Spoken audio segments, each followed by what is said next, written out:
Hey guys, welcome back. Today we're going to be sculpting the Ender Dragon. I started this sculpt off in Forger, which is an app for the iPad.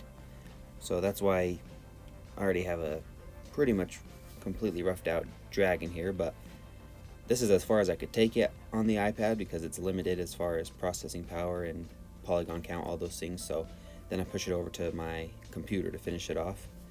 And the reason I like to start sculpts off on my iPad is just Forge is a pretty simple app and have a lot more experience with it than I do with Zbrush, which is the computer program I'm using here. So it's until I get a better grasp of Zbrush, I like to use the iPad just to start sculpts off.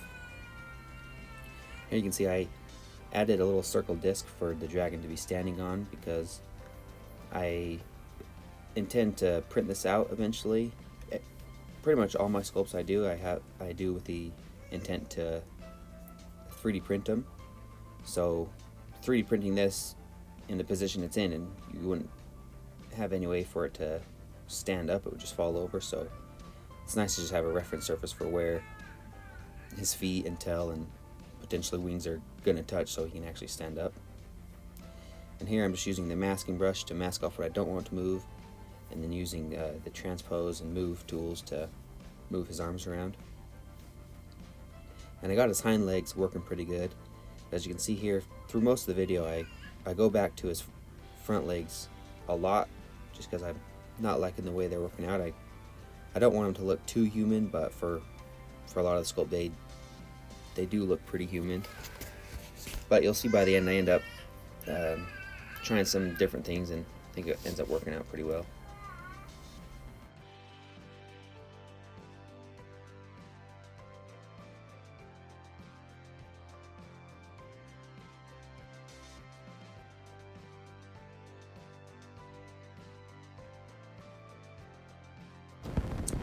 So as you can see here, if you look at his arms, specifically his bicep and tricep, and a little bit of his forearms, looks just like a human's.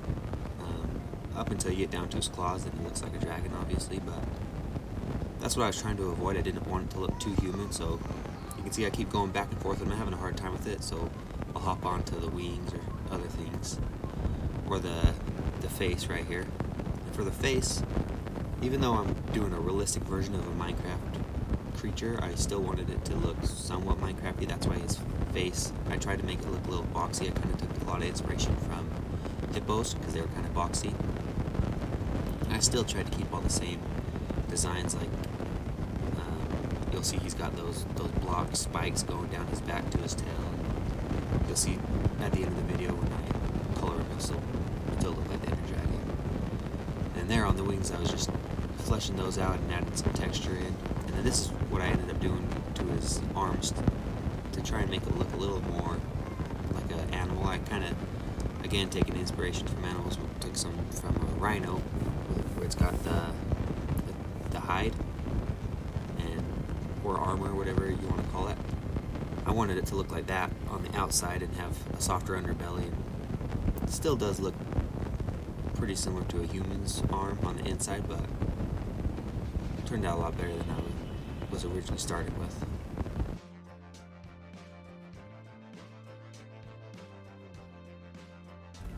So in my future videos, I'll have full process of me sculpting from start to finish, from the iPad to the computer. But in this one, where I don't have any video of me sculpting the dragon on my iPad, it's already a roughed out sculpt. All I'm really doing here is refining, and if there's anything that I couldn't do on the iPad, for example his feet, the iPad just couldn't handle that much power. What you saw at the beginning of the video was what, as far as I could take it on the iPad, so I'll finish out pulling his feet out and do anything I need to that way, or fixing his wings as you saw earlier. But most of the rest of it is just doing small details like making the skin folds around his claws and folds around his muscles. And being a dragon or a reptile, he has a lot of random skin folds and wrinkles and spikes and all those sorts of things. So that's what I spent most of my time on this sculpt.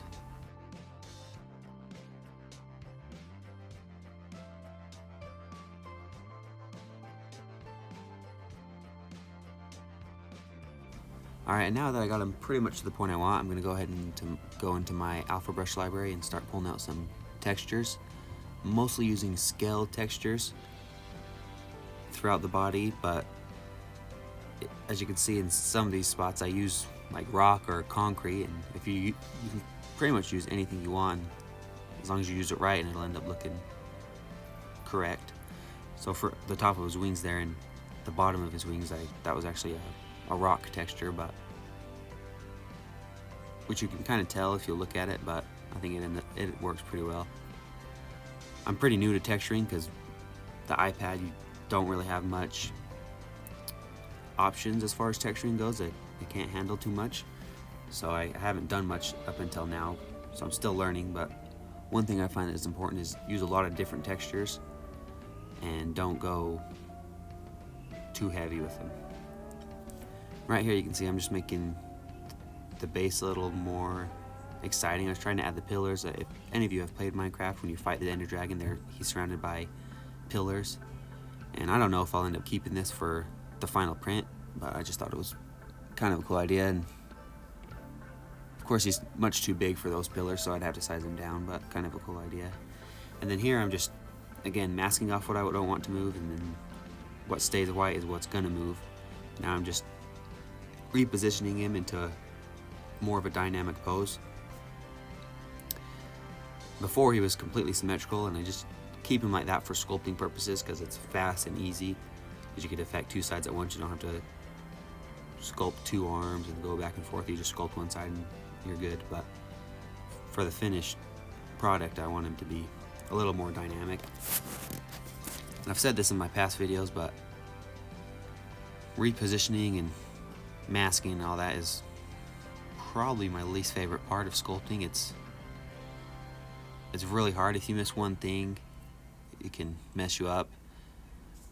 Like you can see, every once in a while I'll mask off one area, but then another area will get moved with it, and that's just because if you miss, like if I don't mask off his tail, it'll get pulled along with his arm, and it's a whole process and can be quite difficult and time consuming, but you can get good results from it.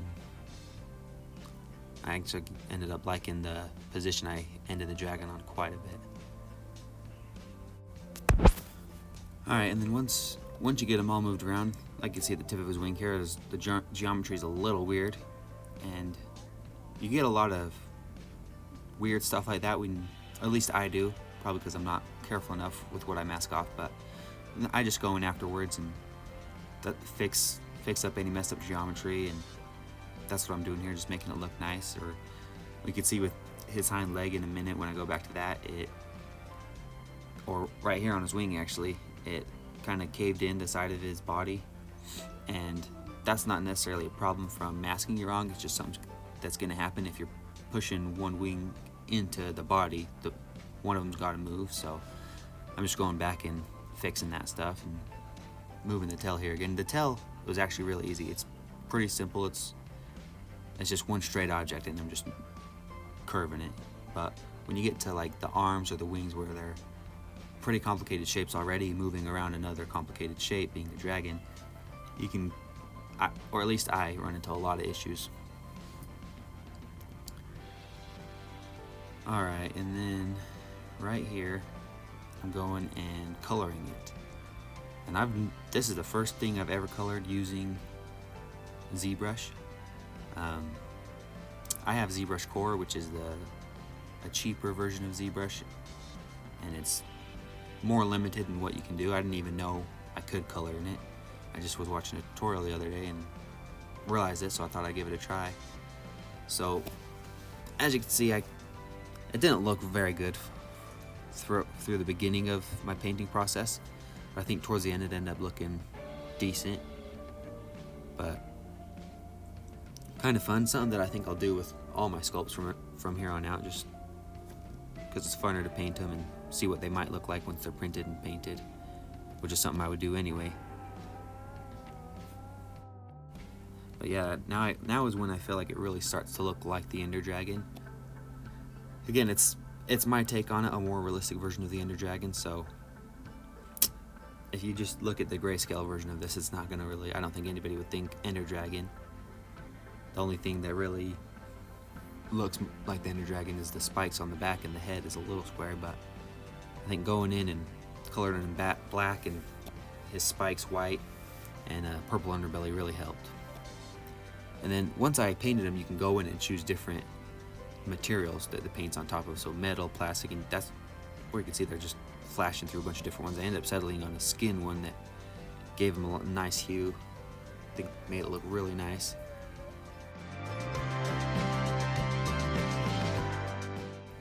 Alright, let me know in the comments what you think, whether you liked it or didn't, anything you think I should change, should have done different. And stay tuned, I do videos every week, and I'll be doing more Minecraft characters and making them look more realistic like this one, and some superheroes. I've got a lot of other things in the works, so stay tuned. Thanks for watching.